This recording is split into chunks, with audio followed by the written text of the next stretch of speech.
ডক্টরের মুখে রায়ের মা হওয়ার কথা শুনে চমকে গেল অনির্বাণ। হ্যাঁ বন্ধুরা, এমনটাই দেখা যাবে, তাই সম্পূর্ণ জানতে ভিডিওটিতে লাইক দেওয়া, চ্যানেলটি সাবস্ক্রাইব করে দেখতে থাকুন। গল্পের শুরুতেই দেখা যাবে সার্থকের বাবা তার পিসিকে বলছে, কি রে সীমা, তোর মনে আছে সে সৌভিকের কথা? তখনই সীমা বলতে থাকে, হ্যাঁ হ্যাঁ দাদা, ছোটবেলায় দেখেছিলাম তো, বড় হওয়ার পরে তো আর দেখিনি। তখন সার্থকের বাবা বলতে থাকে, খুব ভালো ছেলে, স্রোতের সাথে খুব ভালো মানাবে। তখন স্রোত বলে, না আঙ্কেল, আমি বিয়ে করব না। তখন সার্থকের বাবা বলতে থাকে, কেন তুই বিয়ে করবি না? এটা কেমন কথা? তোর পড়ালেখা সামলে সবকিছু যদি চলে তাহলে সমস্যা কি? তোর মতো তুই পড়ালেখা করবি, তাতে কোনো সমস্যা নেই তো। ওইদিকে সার্থক স্রোতের বিয়ের কথা শুনেই চুপ করে বসে থাকে। তখন সার্থকের বাবা বলতে থাকে, কি ব্যাপার সার্থক, তুই খাচ্ছিস না কেন? চুপ করে এরকম বসে আছিস কেন? তখন সার্থক বলে ওঠে, হ্যাঁ, এই যে আরেকজনের বিয়ের কথা শুনে তো মন উড়ু উড়ু করছে, তাই না? এই যে এদেশে থেকে, এদেশে সরকারের টাকায় পড়াশুনো করে ডক্টর হচ্ছ, আর তার কোনো কোনো কিছুই নেই। এখন বিদেশ চলে যাবে, স্বামী বিদেশ থাকে, সেটা শুনেই লাফাচ্ছ। তখনই স্রোত আর সার্থকের মধ্যে এই নিয়ে ঝামেলা শুরু হয়ে যায়। তারপরে দেখা যাবে সার্থকের বাবা বলতে থাকে, আরে তোরা থামবি, এরকম করছিস কেন? সার্থক, খাবারটা খেয়ে নে তো। তখন সার্থক বলে, এ খাবার খাওয়া যায়? নুনে ভর্তি, না এই খাবার আমি খাবো না। এই বলে সার্থক উঠে চলে যায়। তখন স্রোত বলে, এই লোকটা না আসলে বাড়াবাড়ি। কোথায় নুনে ভর্তি খাবারগুলো? শুধু খালি মেজাজ দেখাবে। কেমন যে হয়েছে বুঝাই যাচ্ছে না। এ আমার কেমন টিচার কে জানে। তারপরে সার্থকের বাবা বলতে থাকে, থাক স্রোত, তুই খেয়ে নে মা, তুই খেয়ে নে। তখনই স্রোত খাবারটা খেতে থাকে। ওইদিকে দেখা যাবে রায় অফিস যাওয়ার জন্য রেডি হচ্ছে। তারপরে হঠাৎ করে মাথা ঘুরে রায় পড়ে যেতে লাগলে অনির্বাণ এসে ধরে ফেলে। আর ওর মাকে চিৎকার করে ডাকতে থাকে আর বলতে থাকে, মা এদিকে এসো, রায় মাথা ঘুরে পড়ে গেছে। তারপরে রায়কে শোয়ানোর পরে অনির্বাণের মা বলতে থাকে, অনির্বাণ, তোমাকে কতবার বলেছিলাম যে রায়কে ডক্টরের কাছে নিয়ে যাও? তোমার বউয়ের কথা না শুনে তোমাকে ডক্টরের কাছে নিয়ে যেতে বলেছিলাম না? তখনই রায়ের জ্ঞান ফিরে। তখন অনির্বাণ বলতে থাকে, রাই, তুমি এখন কেমন আছো? কেমন লাগছে তোমার? তখন রায় উঠে বসলে রায়কে জল খাওয়ায় অনির্বাণ।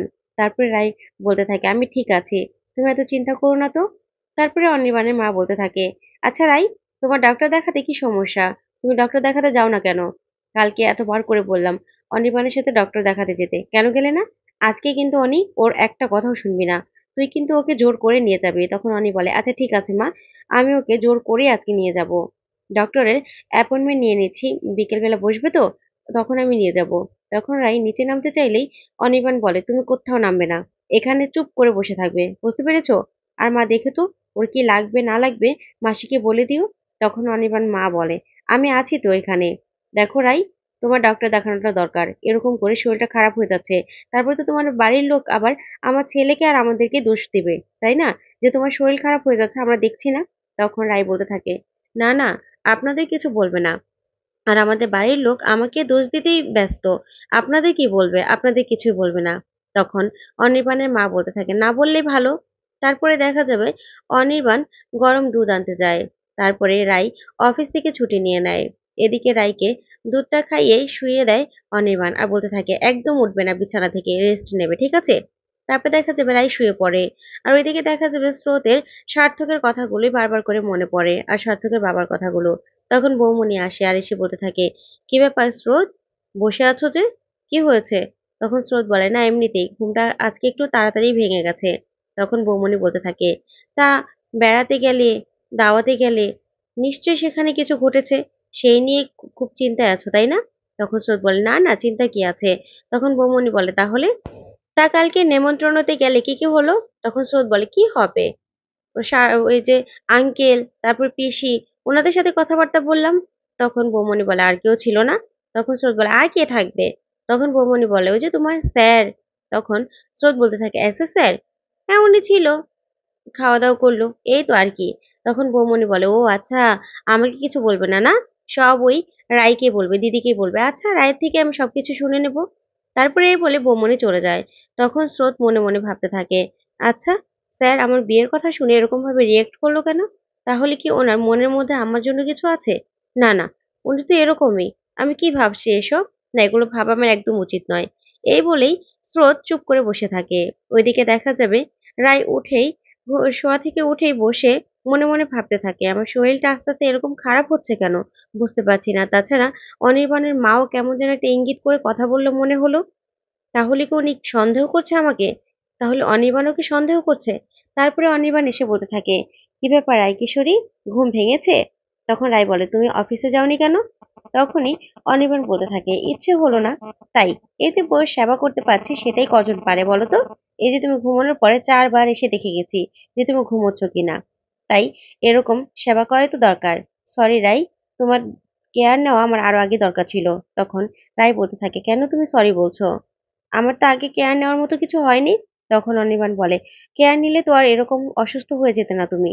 তাই বলছি আর কি। তারপরে অনির্বাণ বলে, শোনো, ডক্টরের অ্যাপয়েন্টমেন্ট নিয়ে নিয়েছি। আজকে কিন্তু আমরা ডক্টর দেখাতে যাব, ঠিক আছে? তখনই রায় বলতে থাকে, আচ্ছা ঠিক আছে। ওইদিকে দেখা যাবে স্রোত কলেজে যায়। তখন স্রোতের বন্ধুদেরকে বলতে থাকে, না এসএসআর এর ক্লাস আজকে আমি করব না।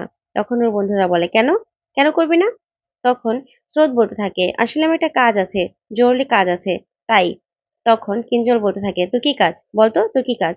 তখন স্রোত বলতে থাকে, না আসলে এমনিতে একটা কাজ আছে, আমি করব না। তখন মনে মনে স্রোত বলতে থাকে, ক্লাসে গেলে আবার সেই ঝামেলা হবে।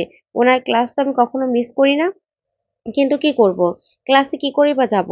সেই তো ঝামেলা করবে। তারপরে দেখা যাবে কিঞ্জল, স্রোত ওরা হাত ধরে টানাটানি করছিল। তখনই সেখানে সার্থক চলে আসে। কিঞ্জলের স্রোতের হাত ধরা দেখেই অবাক হয়ে যায় সার্থক আর বলতে থাকে, তোমরা তোমরা ডাক্তারি পড়তে এসেছো তাই না? এভাবে রাস্তাঘাটে হাত ধরে টানাটানি করে কিসের পড়ালেখা করবে তোমরা? তখনই কিঞ্জল হাতটা ছেড়ে দেয় স্রোতের। তখন স্রোত বলতে থাকে, কেন স্যার? আমরা তো পড়াশুনো করতেই এসেছি। আর তাছাড়া আপনার ক্লাসও আমরা সবাই করব। বুঝতে পেরেছেন? আর আপনার ক্লাসের সময় তো পেরিয়ে যায়নি। আর আপনিও তো এখানেই দাঁড়িয়ে আছেন তাহলে? তখনই অনির্বাণ অবাক হয়ে যায় আর বলতে থাকে, শোনো, তোমরা না পড়ালেখা করার কোনো দরকারই নেই। আর আমার ক্লাসেও আসার দরকার নেই। তখন স্রোত বলে, আমরা তো আসবোই। তারপরে এই বলেই স্রোত বলতে থাকে, আপনি যদি আমাদের ক্লাস থেকে বেরও করে দেন, আপনার ক্লাসের সামনে বসে তারপরে না হয় আপনার ক্লাসটা করব। তখন সার্থক আর কিছুই বলতে পারে না। ওখান থেকে চলে যায়। তখন কিঞ্জল বলে, যা বললি না, স্যার আর কথাই বলতে পারলো না। তখন স্রোত বলে, চল চল ক্লাসে যাই। তখন কিঞ্জল বলে, এই না বললি যে তোর ক্লাস জরুরি কাজ আছে? তখন স্রোত বলে, এই ঝামেলাটাকেই ভয় পাচ্ছিলাম। এখন তো ঝামেলা হয়েই গেল। তাহলে আর ক্লাস মিস করে লাভ কি? চল। এই বলে ওরা ক্লাসে চলে যায়। ওইদিকে দেখা যাবে রাই অনির্বাণকে বলতে থাকে, আচ্ছা অনির্বাণ, তোমার মা তোমাকে কিছু বলেনি? তখন অনির্বাণ বলে, না তো। কেন, মা কি বলবে? তখন রাই বলতে থাকে, না, তোমার মা আমার সাথে যেরকম ভাবে কথা বললো মনে হলো যেন উনি আমাকে সন্দেহ করছে। তখন অনির্বাণ বলে, ছাড়ো তো, মায়ের কথা, মা তো এরকমই। তারপর দেখা যাবে রাইকে নিয়ে অনির্বাণ হসপিটালে যায় ডক্টর দেখাতে। তখন ডক্টর রাইকে চেক আপ করে। চেক আপ করে এসেই রাইকে রাইকে বলতে থাকে যে, বসো। তোমার যে লক্ষণগুলো দেখলাম, মিস্টার সেন, আপনার আপনার জন্য সুখবর আছে। কংগ্রেচুলেশনস, আপনি বাবা হতে চলেছেন। যা শুনে অনির্বাণ পুরো চমকে যায়। যেন আকাশ থেকে আকাশ ভেঙে পড়লো অনির্বাণের মাথায়। আর রায়ও পুরো চমকে যায়। তখন অনির্বাণ বলে, কি? কি বলছেন আপনি? তখন ডক্টর বলে, হ্যাঁ, আপনার ওয়াইফের যে লক্ষণগুলো দেখা যাচ্ছে সেটা তো আপনার ওয়াইফ মা হতে চলেছে, সেজন্যই। আর আমি তো চেক আপ করে সেটাই বুঝলাম।